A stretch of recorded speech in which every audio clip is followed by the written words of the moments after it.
Assalamualaikum. Pada hari ini kami ingin mempresentasikan tugas Weeks yang ke-9. Sebelumnya, perkenalkan, nama saya Yosua Mualfardo Muantasoid. Nama saya Ferdi Usnal. Nama saya John Calvin. Nama saya Muhammad Rizky Fadilah. Saya Felix Abdi. Next. Di sini ada daftar isi.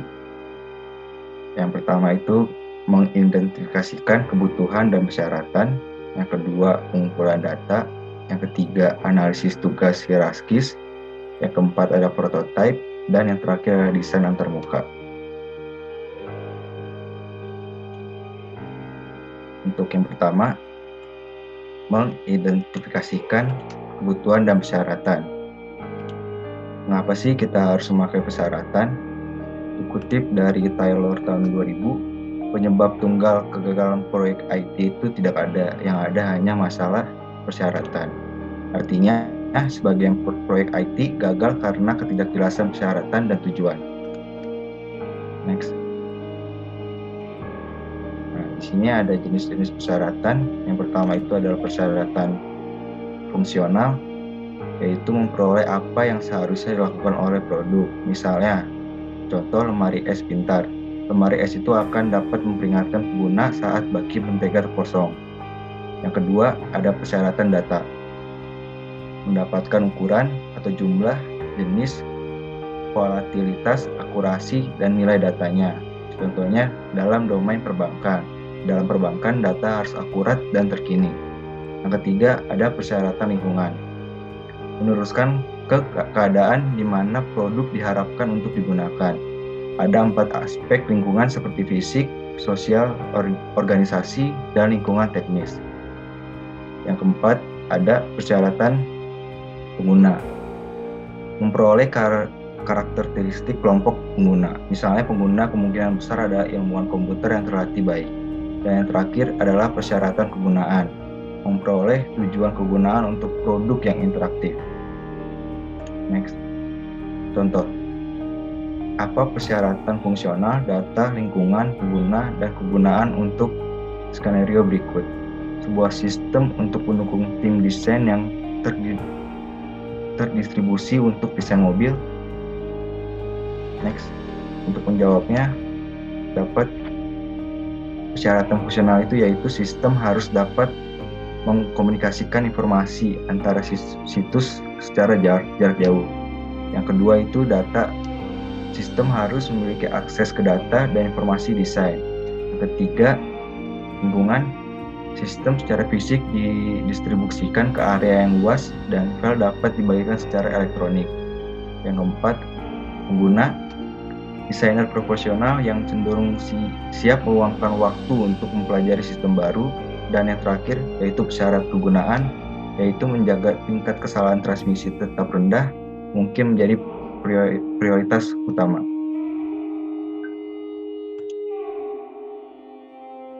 Pembahasan yang kedua yaitu pengumpulan data. Dalam pengumpulan data, memiliki 5 teknik pengumpulan data. Yang pertama itu kuesioner. Kuesioner sendiri itu merupakan serangkaian pertanyaan yang digunakan untuk mendapatkan informasi dari pengguna. Kuesioner ini memiliki 2 tipe, yaitu tipe kuesioner tertutup dan kuesioner terbuka. Perbedaannya, jika kuesioner tertutup, jawaban itu hanya tersedia ya atau tidak. Tapi jika kuesioner terbuka, jawabannya itu berupa uraian karena pertanyaannya dimulai dengan kata tanya bagaimana, apa, dan lain sebagainya. Keuntungan dari kuesioner ini yaitu kuesioner dapat menjangkau banyak orang dengan sumber daya yang rendah. Tetapi di samping itu memiliki kekurangan atau kerugian, yaitu tingkat respon yang rendah dari pengguna serta jawaban yang kita harapkan mungkin saja berbeda. Yang kedua yaitu wawancara. Wawancara ini yaitu mengajukan serangkaian pertanyaan kepada pengguna. Wawancara ini bisa dilakukan secara tatap muka, secara online, ataupun via telepon. Keuntungan dari teknik wawancara ini yaitu pewawancara bisa membimbing langsung orang yang diwawancarai jika diperlukan, agar tidak ada yang namanya miskomunikasi. Langkah tersebut mampu mendorong kontak atau interaksi antara pengembang dan pengguna. Tetapi kerugiannya, wawancara ini memakan waktu yang cukup lama, serta lingkungan yang dapat mengintimidasi orang yang diwawancarai. Selanjutnya itu kelompok fokus dan lokakarya. Maksud dari kelompok fokus dan lokakarya yaitu sekumpulan pemangku kepentingan, stakeholder, yang dimaksud adalah pengguna, desainer, pemilik, insinyur, dan sebagainya, itu berkumpul secara bersama-sama dan mendiskusikan masalah serta persyaratannya. Keuntungan dari menggunakan teknik ini yaitu teknik ini menyoroti area konsensus dan konflik, serta teknik ini juga mampu mendorong kontak atau interaksi antara pengembang dan penggunanya. Kerugian yang terdapat pada teknik ini yaitu adanya karakter yang dominan di antara para pemangku kepentingan, yang mana hal itu dapat berpengaruh pada hasil penelitian nantinya. Teknik yang selanjutnya yaitu mempelajari dokumentasi. Mempelajari dokumentasi ini langkah yang baik untuk mendapatkan suatu informasi mengenai latar belakang tentang pekerjaan tanpa melibatkan waktu para pemangku kepentingan.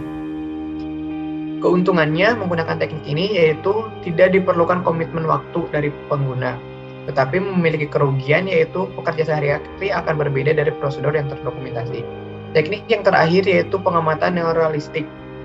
Nah, pengamatan ini cukup menghabiskan waktu dari para pemangku kepentingan dan melihat pekerjaan sehari-hari mereka yang terjadi dalam peraturan alami. Keuntungan dari teknik ini yaitu mengamati pekerjaan yang sebenarnya, memberikan lebih banyak wawasan daripada keempat teknik sebelumnya. Kerugian dari teknik ini yaitu teknik ini sangat memakan waktu para pengguna serta pengamat menerima data dalam jumlah yang besar.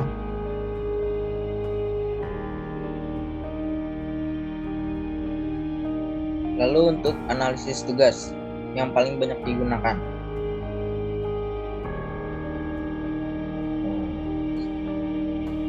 Analisis tugas digunakan untuk memeriksa situasi yang ada, bukan sistem baru. Analisis tugas yang paling banyak digunakan adalah analisis tugas hierarki atau HTA dan GOMS, tujuan, operasi, metode, dan aturan seleksi. Lanjut. Yang ketiga, analisis tugas hierarki atau HTA. Next. Definisi. Definisi ini awalnya dirancang untuk mengidentifikasi kebutuhan pelatihan. Yang dilakukan analisis tugas hierarki HTA adalah memecah tugas menjadi subtugas dan kemudian menjadi subtugas dan lain-lain. Contoh pertama, pertimbangkan skenario untuk sistem kalender bersama untuk mengatur pertemuan antar beberapa orang.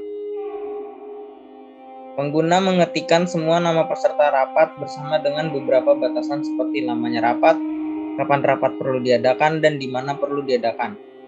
Sistem kemudian memeriksa kalender individu dan kalender departemen pusat dan menyajikan kepada pengguna serangkaian tanggal di mana setiap orang bebas pada waktu yang sama. Kemudian pertemuan itu bisa dikonfirmasi dan ditulis ke dalam kalender orang-orang. Namun beberapa orang ingin ditanyai sebelum entry kalender dibuat. Mungkin sistem dapat mengakhiri email kepada mereka secara otomatis dan meminta konfirmasi sebelum ditulis. Lanjut. Lagi. Kelewatan. Maaf. Untuk versi tekstual dari HTA untuk kalender bersama, yang pertama untuk mengatur pertemuan, menyusun daftar peserta rapat, lalu yang kedua menyusun daftar kendala pertemuan, dan ketiga menemukan tanggal yang cocok. Pada menemukan tanggal yang cocok, mengidentifikasi tanggal potensial dari kalender departemen, mengidentifikasi tanggal potensial dari kalender masing-masing individu, membandingkan tanggal potensial, pilih salah satu tanggal yang diinginkan. Yang keempat, masukkan rapat ke dalam kalender. Yang kelima, menginformasikan peserta rapat tentang entry kalender. Rencana awal yaitu lakukan rencana 1, rencana 2, dan rencana 3. Jika tanggal potensial diidentifikasi, lakukan rencana 4 dan rencana 5. Jika tidak ada tanggal potensi yang dapat diidentifikasi, ulangi rencana 2 dan rencana 3. Pada rencana 3, lakukan rencana 3.1 hingga rencana 3.4 atau lakukan rencana 3.2, 3.1, 3.3, dan 3.4. Lanjut. Berikut adalah gambar yang tadi dijelaskan sebelumnya. Contoh 2. Tentukan versi tekstual dan representasi grafis dari HTA untuk layanan katalog perpustakaan dan tugas peminjaman buku dari perpustakaan tersebut. Lanjut. Langsung ke diagramnya aja.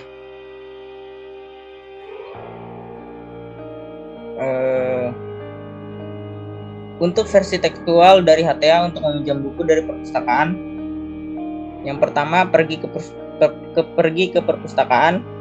Yang kedua, temukan buku yang dibutuhkan. Untuk menemukan buku yang dibutuhkan, mengakses katalog perpustakaan, mengakses layar pencarian, masukkan kriteria pencarian, mengidentifikasi buku yang diperlukan, dan catatan lokasi. Yang ketiga, pergi ke rak yang benar dan ambil buku. Keempat, bawa buku counter checkout. Rencana awal, lakukan rencana 1, rencana 3, dan rencana 4. Jika buku tidak ada di rak yang diharapkan, lakukan rencana 2 sampai rencana 4. Untuk rencana 2, lakukan rencana 2.1, 2.4, dan 2.5.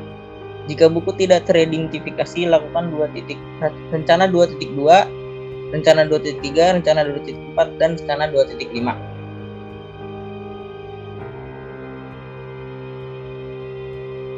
Oke, kita masuk ke bagian prototype. Next. Dikutip dari Priest et al. Tahun 2005, sebuah prototipe memungkinkan pemangku kepentingan berinteraksi dengan produk yang diimpikan untuk memperoleh pengalaman menggunakannya dalam lingkungan yang realistis dan untuk menjelajahi penggunaan yang dibayangkan. Next. Jadi tipe-tipe prototipe itu ada dua. Yang pertama ada low fidelity dan kedua ada high fidelity. Next. Nah, low fidelity adalah rancangan yang sederhana, murah, dan cepat diproduksi. Alat yang digunakan adalah kertas atau kardus dan bukan alat elektronik seperti software. Dimaksudkan untuk menjelajahi ide-ide desain, bukan untuk menciptakan produk final. Keuntungannya yaitu biaya pembuatan yang lebih rendah, dapat mengevaluasi beberapa konsep desain, alat komunikasi yang berguna, masalah tata letak layar alamat, proof of concept, berguna untuk mengidentifikasi kebutuhan pasar. Kerugiannya yaitu memeriksa kesalahan yang terbatas, spesifikasi mendetail yang buruk untuk kode, digerakkan oleh fasilitator, utilitas terbatas setelah persyaratan ditetapkan, kegunaan yang terbatas untuk tes penggunaannya, dan keterbatasan navigasi dan flow. Next. Nah, teknik yang digunakan untuk membuat prototype low fidelity yang pertama adalah membuat sketsa. Pada titik ini, desainer menggunakan kertas untuk menggambar desain awal. Banyak orang khawatir mengenai kualitas gambar yang jelek. Kurang lebih contohnya seperti berikut yang ditampilkan di slide. Oke, next. Kedua itu ada wireframe. Wireframe adalah representasi grafis dari elemen antarmuka pengguna yang memiliki segala posisi, bagaimana itu berada dalam antarmuka pengguna yang sesungguhnya. Ukurannya yang relatif cukup akurat, kata-kata yang nyata, batasan antara bagian yang ditampilkan dengan garis yang sederhana, unsur dengan bayangan sederhana untuk penekanan tanpa gradien, tanpa khawatiran tentang huruf atau warna, kecuali sejauh warna itu membawa makna semantik. Tanpa penempatan ke pixel, minimal atau tanpa daya pandang estetika, aspek-aspek sederhana dari desain visual. Misalnya garis sederhana untuk batas, warna, dan lain-lain untuk memperkuat fungsi dan isi dalam desain. Menurut Kohlsblad et al. Tahun 2005. Contohnya seperti yang ditampilkan slide. Next. Ketiga itu ada storyboard. Storyboard terdiri dari serangkaian sketsa mengacu pada proses perangkat yang sedang dikembangkan. Storyboard menawarkan rincian lebih lanjut untuk desainer dan pengguna dan kesempatan untuk role play dan berinteraksi dengan produk. Contohnya seperti berikut. Next. Terakhir itu ada Wizard of Oz. Nah, jadi user seolah-olah sedang berinteraksi dengan sistem atau interface pengguna. Pengguna mengira mereka berinteraksi dengan komputer, padahal seorang pengembang memberikan output secara manual menggantikan sistem. Biasanya dilakukan di awal proses perancangan untuk memahami keinginan pengguna. Contohnya seperti yang ditampilkan slide. Next. Nah, kita masuk ke tipe prototype high fidelity. High fidelity menggunakan perangkat lunak untuk mengembangkan produk akhir atau final. Beberapa teknologi yang digunakan untuk teknik ini adalah Flash, Adobe Flash, Visual Basic, Adobe Dreamweaver, dan lain sebagainya. Biasanya menggunakan tools yang sama seperti tools implementasinya. Keuntungannya yaitu fungsionalitasnya lengkap, sepenuhnya interaktif, digerakkan oleh pengguna, jelas mendefinisikan skema navigasi, digunakan untuk eksplorasi dan uji, melihat dan merasakan produk akhir, berfungsi sebagai spesifikasi yang hidup, dan alat pemasaran dan penjualan. Kerugiannya yaitu lebih mahal untuk dikembangkan, memakan waktu untuk dibuat, tidak efisien untuk desain proof of concept, tidak efektif untuk pengumpulan persyaratan. Oke, next. Untuk selanjutnya ada desain antarmuka. Next slide.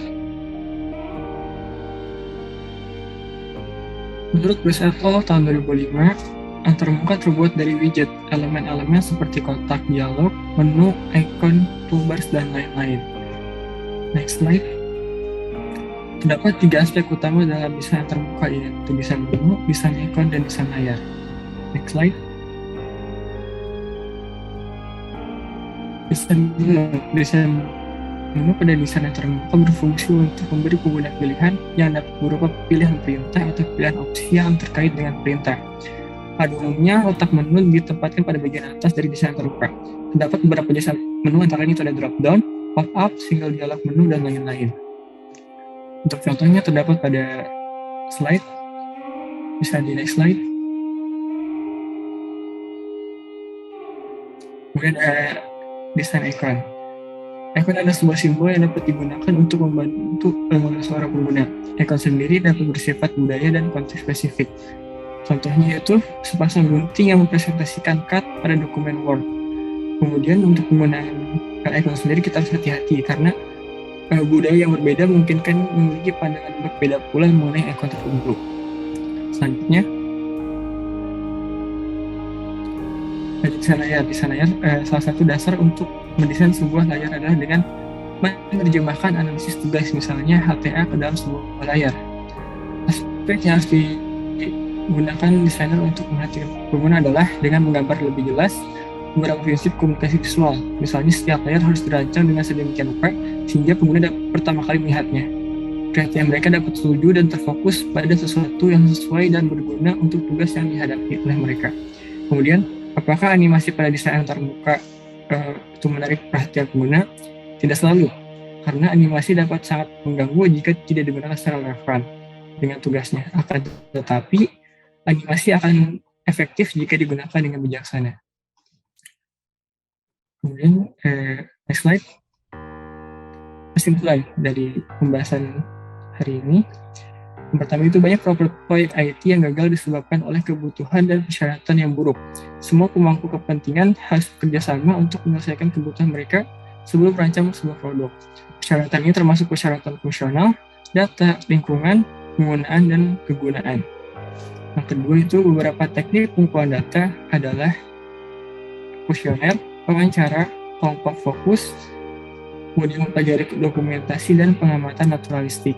Yang ketiga yaitu setelah data dikumpulkan, desainer dapat melalui penggunaan analisis tugas hierarkis atau HTA. Hal ini membantu seorang desainer untuk memecah tugas menjadi subtugas untuk menangkap lebih banyak detail dari sebuah data. Yang keempat, jenis prototyping adalah low fidelity dan high fidelity. Elemen yang digunakan ketika mendesain produk pada low fidelity adalah sebuah kertas, sedangkan pada high fidelity adalah perangkat lunak. Dan yang terakhir adalah beberapa aspek dari desain antarmuka adalah desain menu, icon, dan desain layar. Sekian materi yang bisa kami sampaikan, kurang lebihnya mohon maaf. Wassalamualaikum warahmatullahi wabarakatuh.